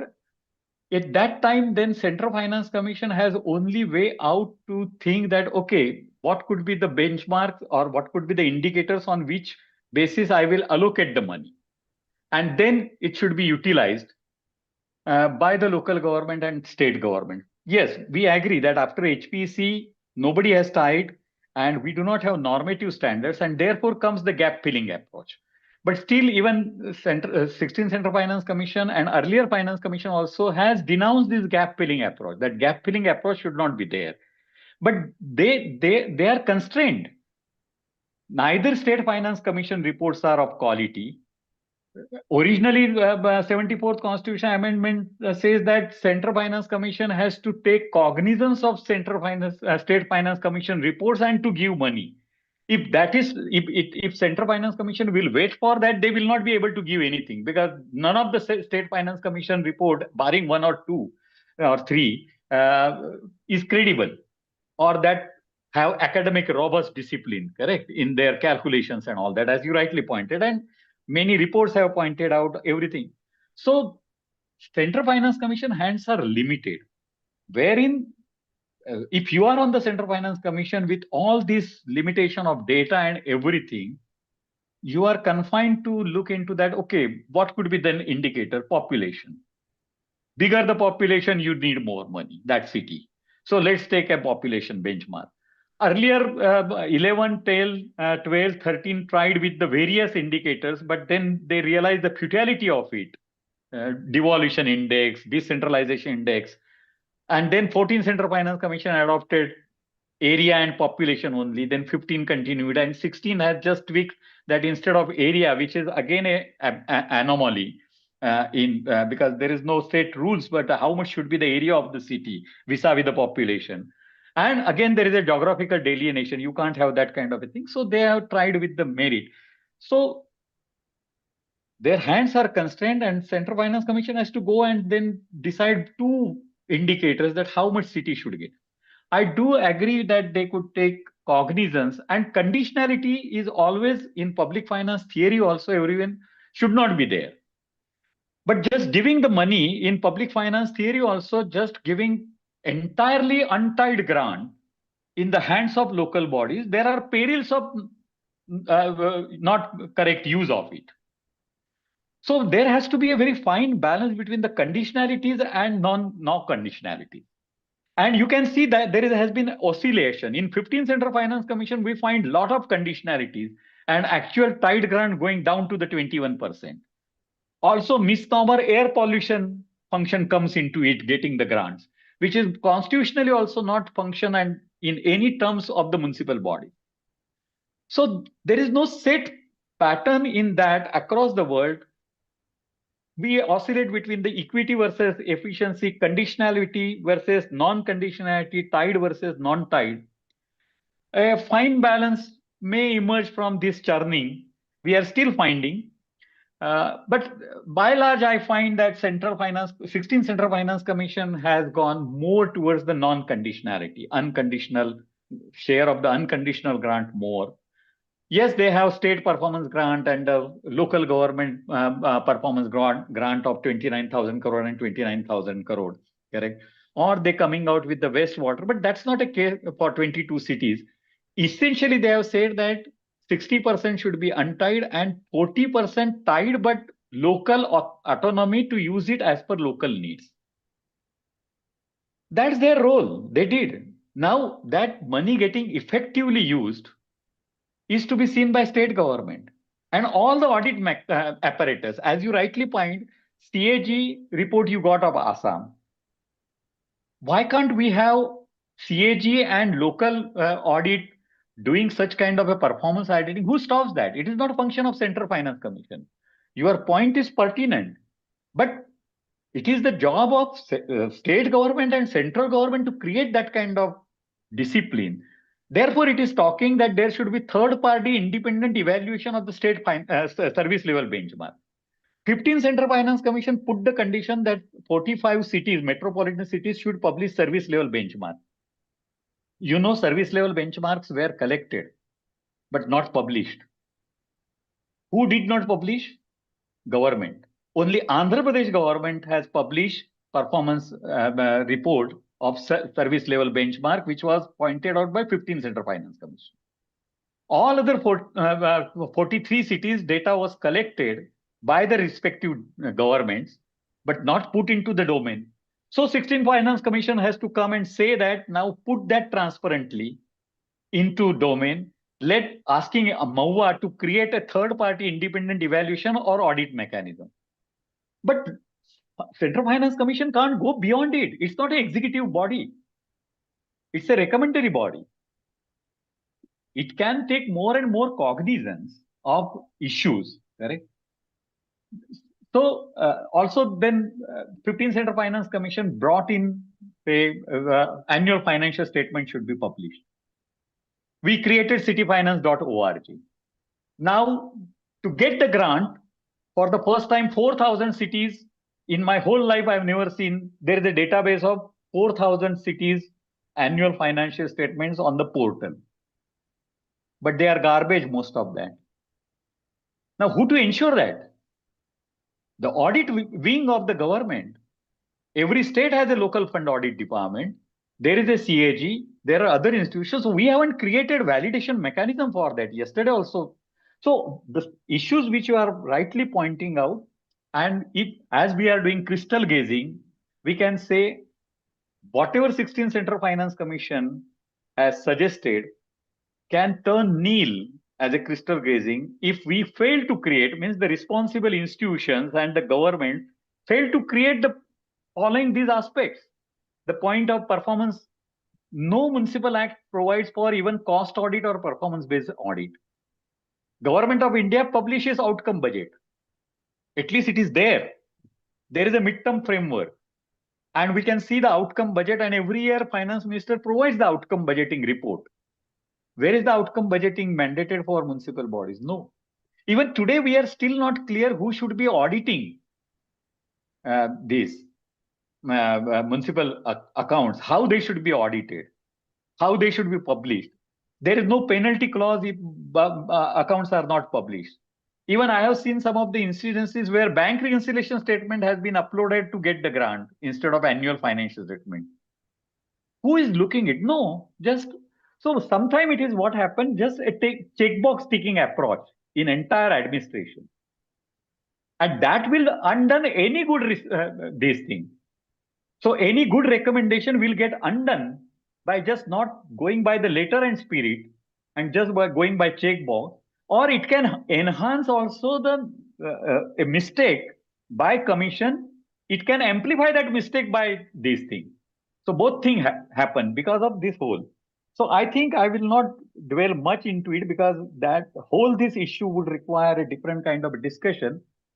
At the moment, my own verdict or own assessment is that 16th Central Finance Commission, in tradition with earlier Central Finance Commission, has certainly taken a step forward. In fact, about 14th Central Finance Commission, I had written article that 2 steps forward, 1 step backward. At least that kind of a thing. Or 15th Central Finance Commission was also not there. At least it has undone the aspect which were introduced by earlier 2 commissions. And so after 13, again, we are seeing 16th Central Finance Commission at least setting the things right. Its success, not in his finance commission hand, is totally dependent on the people who will be implementing it. They will amplify its missed out point, or they may also succeed it. I will stop here. Last point which Kirti Bhai raised about National Commission on Urbanization. National Commission on Urbanization for preparing the report, not necessary. It will be like, report will be prepared but will not be implemented the way it is happening with various commissions. Some part get implemented. What we require is a permanent National Commission or overseeing body at a national level, which will continuously look at all these policy aspects, all the implementation aspect, an independent body which will be looking at all the cities, all the SFC reports, all the policy decisions by the central government about urban, all state decisions, and will give not a regulatory body, but it will at least give an opinion on it, corrective measure on it. So something like that kind of a permanent a body of experts, practitioners, which will be overseeing all these things, which will stop or at least give a concrete, like Niti Aayog. It should be something that kind of, or it can be a role of a Niti Aayog, like that kind of, who will continuously monitor. Because yes, as I yesterday made a point, we need a war footing address to all urban problems. Otherwise, Vikasit Bharat will be a dream, cannot be achieved. We need to address our cities not on piecemeal basis, not on band-aid basis. At every level, there is a problem, and every level there has to be a mission, war footing mission, to address our urban problems. They are not one, they are all interlinked and they are massive. I will stop here. Thank you. Thank you for giving this opportunity. Thank you to the Hitesh ji and Astha ji for raising pertinent point. I was not in position to give justice to all. And also I'm not that expert or capable of giving justice to that, but they are nonetheless very pertinent point which all need to ponder over, think about over that. Thank you. Thank you very much. Thank you. Thank you. I think over to you, Hitesh ji. You will have a lot to say. No, I think because of time, I think Ravi bhai, we definitely agree with you on a lot of points. I do agree that we may not have answers to something, but what my point was, while we have a direction, only financial like architecture will not make any change unless you change the governance architecture. Absolutely. And that is where my thing, just putting money and is not the only solution. You need to really think about our governance architecture, and that is where the both has to go together. And that was my only point. While we have, this is a 16th finance has given a thing. If we really want to make it happen, then we have to start thinking of governance architecture much more strongly than just looking at this. And second point, which I do agree that while we have to this to happen is I'll go back to the Kirti Bhai's thing. While Kirti Bhai, you are absolutely right on National Commission of Urbanization. I will again, being a state subject, and I'm working on a different states on their policy. I think we are going to dissect the urban animal without having a diagnosis of it. We don't have a diagnosis. So we start dissecting without diagnosing it. And we start telling people that, okay, this is shortcut, this is shortcut. I think the time has come, and I definitely see 74th Amendment. It's no use to talk about it anymore. Further 30 years have gone. But I think time has come to rethink and revisit what is that we want to do. And I think state picking up, like Gujarat is doing high power committee on urbanization. Every state has to come up with their urban thing. It might be getting aggregated at a national, because right now we don't know. We all look at National Commission and we still don't know where is the direction of urbanization. Whether it's increasing towards south, it is increasing towards which are our manufacturing districts coming up, which are our industrial sites coming up. We all are guessing it, without having a clear study. And I think rather than at a national level, we need to really think about that at a state level now, and as I was saying, state has to take up a much more stronger role for urbanization and work with their cities rather than leaving it to the center, because center as thing can create only enabling frameworks. Center center cannot decide totally, and it has to be state subject. And that's why I said it's not a game of a chess right now with the missions happening, is that everything is decided at the center level, where to wing, and the cities, our role is only to respond to that game. I'll move from here to think you can only walk 2 miles. This can walk. That's the only way cities have to do, and they are not doing anything else. So that's my thing. And third, which even though missions have given a lot of incentives, I think we have brought the role of mission was to bring cities to a level where start thinking. And I think with the JNNURM and Smart City, things have happened.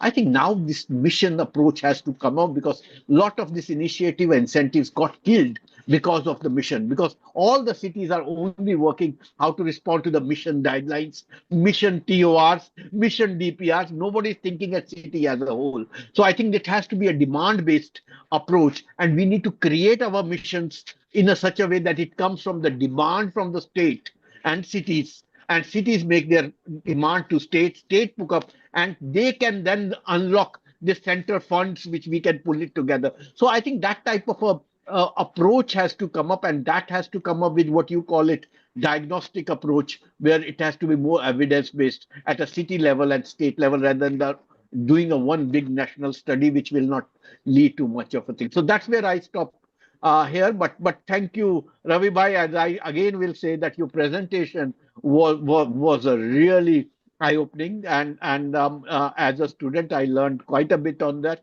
And thank you for answering. And I know, I my pet dialogue, which I say, and Kirti Bhai has listened, but I'll repeat it for the sake of repeating it.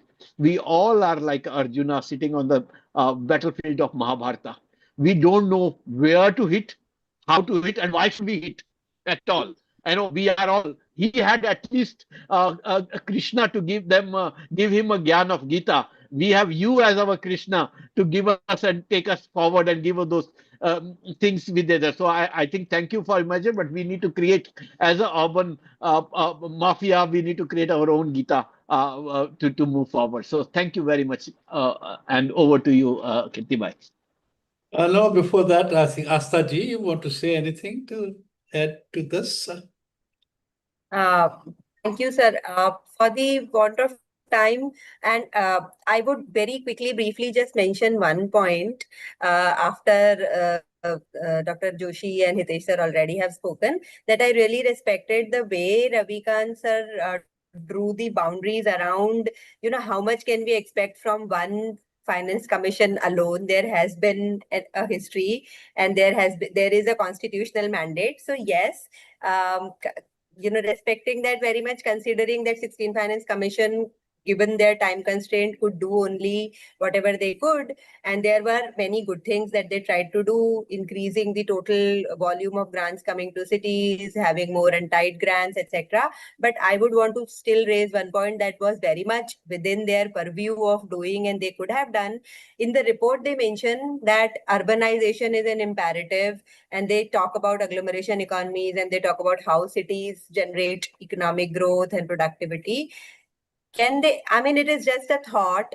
Could they not have included level of urbanization or some such performance-based incentive as one of the core criteria for devolution of funds from the center to the state?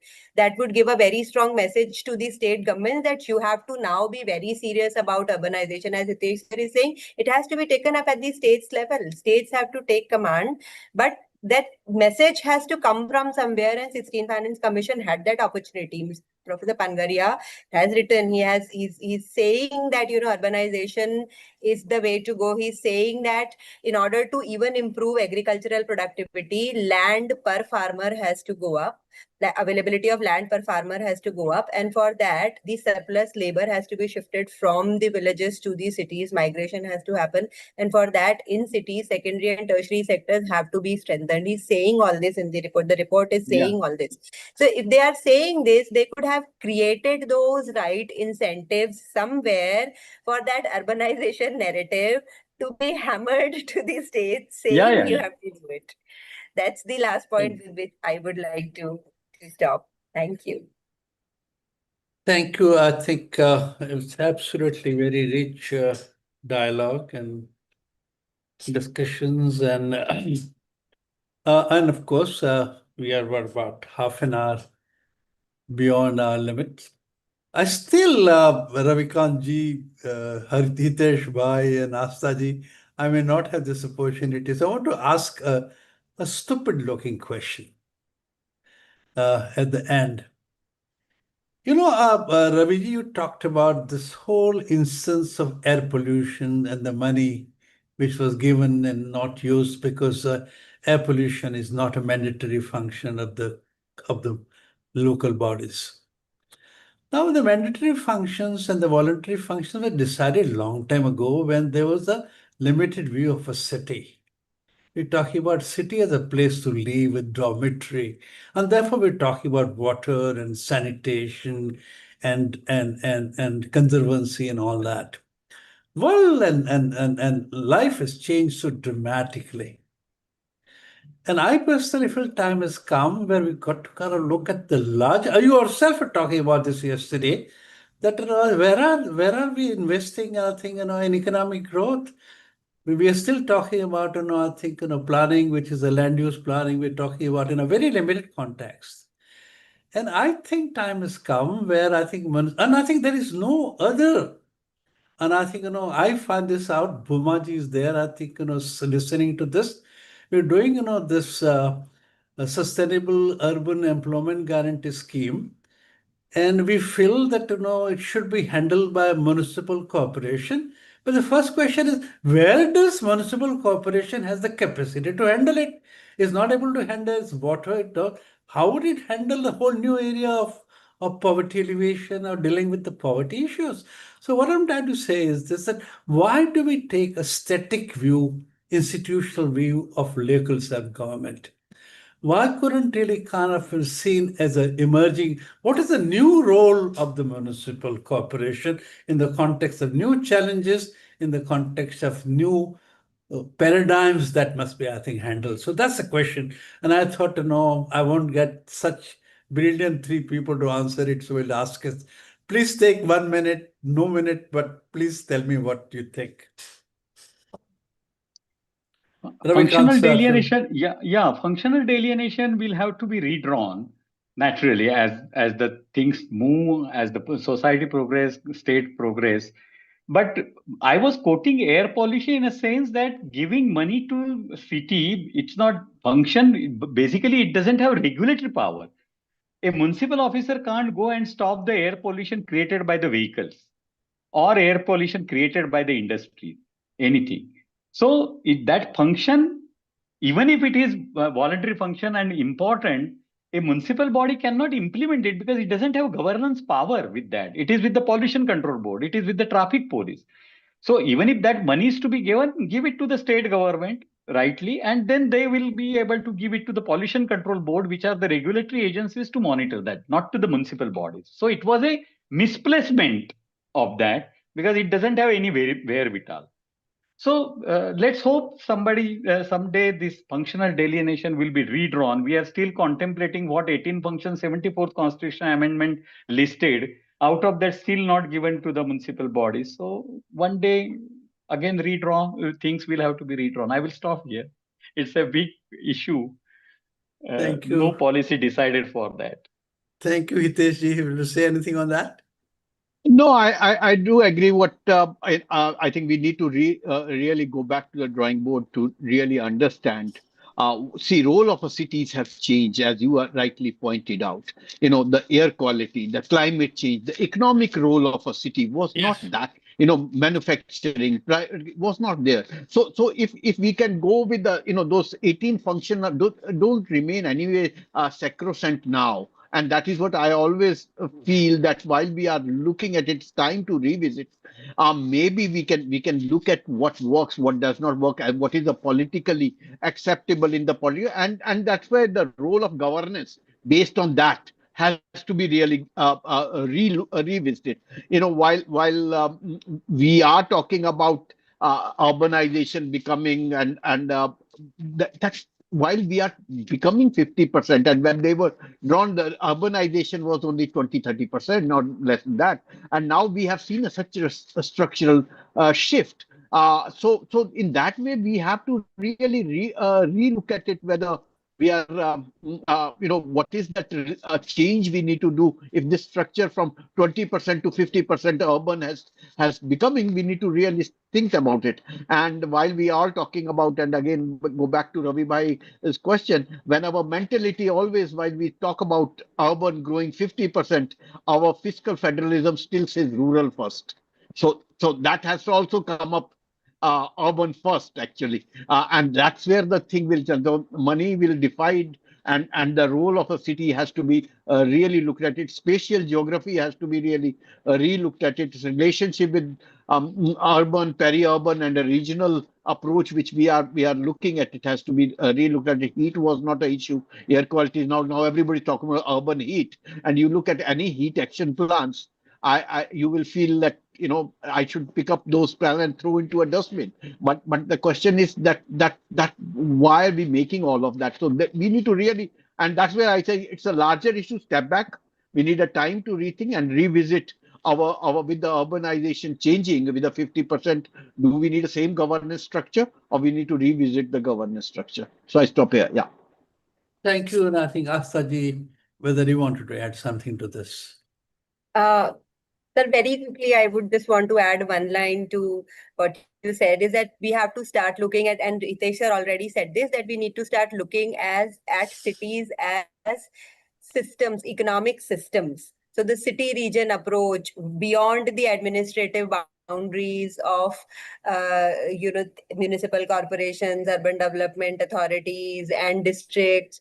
What really works for the economy to grow has to be thought about. One very quick example is when students working with me were looking at employment in one particular city in India, and we wanted to get data. So we could get data from this PLFS survey, periodic labor force survey, and then they came across this annual survey of industries data, and they came to me very excited saying, ma'am, we got 2 different data sources and these will match. I said, forget it, these will never match. So at that level, we have to start looking at numbers and parameters and start collecting data about cities as systems. Then we can probably think of better governance, better planning, better management and administration. Thank you. Thank you. We have to stop, but I think, Bomaji, I saw there's just one question. You want to look at that? And I think, just take 1 minute, Bomaji. Yes, yes. There is one question. There was one actually, productivity, and No, I have answered all the questions online. Okay. He was asking production link. Then I said production is not the issue at the municipal level. Yes, water is the produce by the municipal level, but delivery is the issue. So performance based or service level is the indicator which should be utilized. Okay. So in the end, I can say at the way thing as earlier said yesterday in this, and Hitesh said, putting money on the table is not enough. The 16th Central Finance Commission has put money on the table, rightly or wrongly. How to better utilize it is the governance issue, which Hitesh has rightly said. And there is a real governance deficiency which need to overcome. Yesterday also, same thing we discussed, that central government put the money in its budget, but it didn't got utilized. So just putting the money is not going to solve our urban problem. I will stop here. Thank you. Thank you for this 2-day series to put forward my thoughts. Thank you. Thank you, Thank sir. you very much, Ravi Saab. I think, we couldn't have learned more than I think in the last 2 days. And Hitesh ji, I'm going to call you 7 o'clock in the morning because, we have incomplete business of organizing 2 more webinars that you're supposed to lead. If you don't mind, I'm going to call you in the morning. So thank you very much. It was remarkable. Sure, definitely. It Thank was you. very rich in every conceivable way. I'm very glad that we thought about this, and I'm very glad that Raviji immediately agreed, and we put this together in less than a week's time. And this is also rare, I think, that we do 3 events on subsequent days. We have done 1, 2, and then we have one tomorrow, and then we have a day's gap, and then we have one on the 9th. So I think it's a fairly interesting. We're learning a lot, and many thanks for your time. Many thanks for your contribution, and many thanks for ideas that you have given. We will think about this more. Thank you very, very much. Thank you, Ravi Bhai. Thank you, Astha. Thank you, Kirti Bhai. Thank you, sir. Thank you to all. Thank you. आस्था जी बात करेंगे phone पे. I'll call you. Sure, sir. Sure.